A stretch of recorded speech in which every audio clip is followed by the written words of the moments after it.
It is maybe the second most asked question I get in ministry. The first, of course, has to do with predestination. Seems like everybody wants to know what that one's all about. The second most asked question has to do with forgiveness. It's the same question Peter asks Jesus. How often should I forgive? People know Jesus' answer, but they can't quite wrap their heads around it. To most people, it sounds like we're just a bunch of doormats, letting everyone take advantage of us and giving them a free pass in return. But is that what forgiveness is really all about?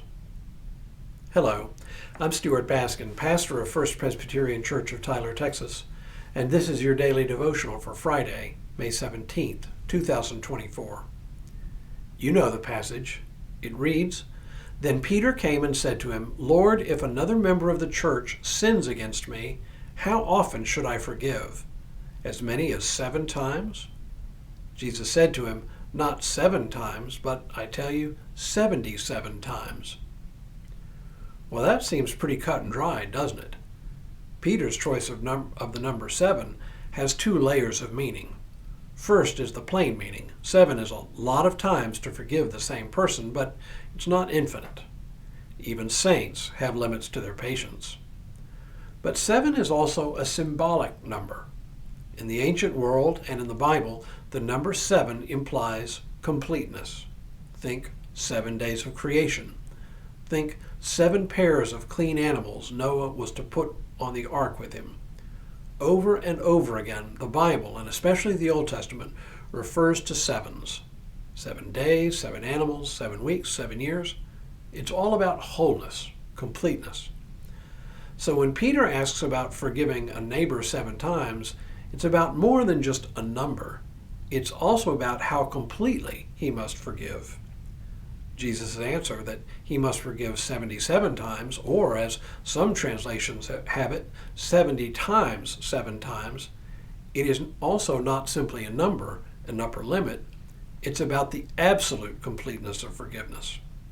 In effect, an infinite forgiveness, or better, perfect forgiveness. And to underline the importance of forgiveness, Jesus tells a parable about a king who wants to settle accounts with his servants. He calls in one who owes him 10,000 talents, an extravagant sum of money for the time. When the servant says he doesn't have the money, the king orders him to be sold, along with his whole family and all his possessions. When the servant begs for more time, the king not only lets him go, he actually forgives the entire debt. But then that same servant demands that one of his fellow servants repay what he owes to the now debt-free servant, and what he owes is minuscule compared to what the first servant owed to the king. But when the second servant begs for more time, instead of being forgiving like the king was to him, the first servant has his fellow servant thrown into prison until he can pay the debt. When the king hears about it, he is justifiably outraged and hands him over to be tortured until he can pay his impossibly high debt.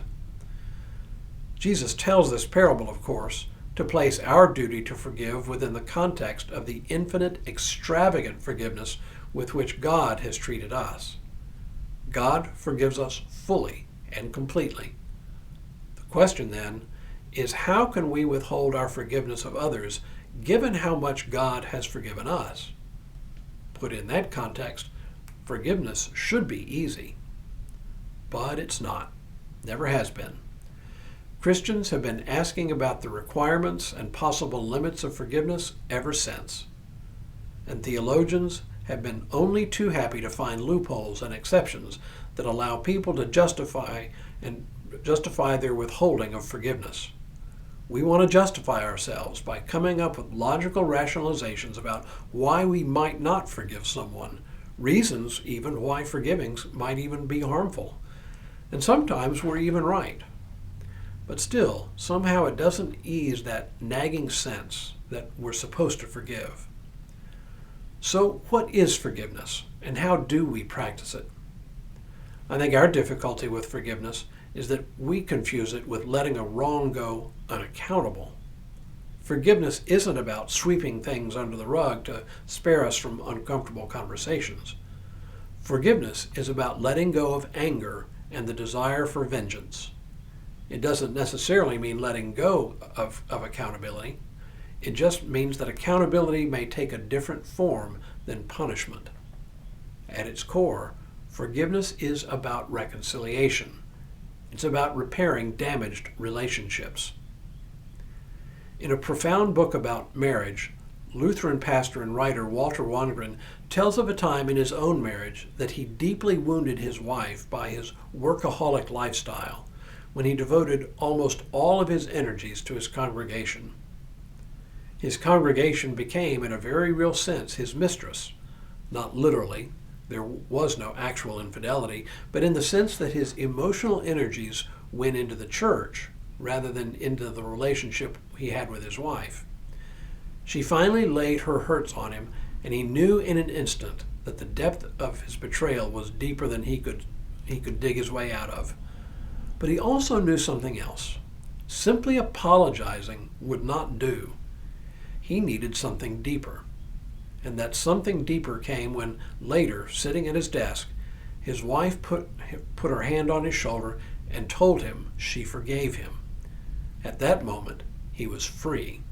Free to be the husband she needed him to be. Her forgiveness served a redemptive purpose in his life. See, forgiveness has the power to heal broken relationships, restoring the offender back into good graces. And it has the power to relieve the wounded party of anger, the anger and bitterness which can so easily poison one's own life. This kind of forgiveness is hard, but it is doable. However, there are two other kinds of forgiveness that are more difficult, and we'll turn our attention to those two tomorrow. But for now, may God continue to bless you and keep you in all that you do this day and in all the days ahead.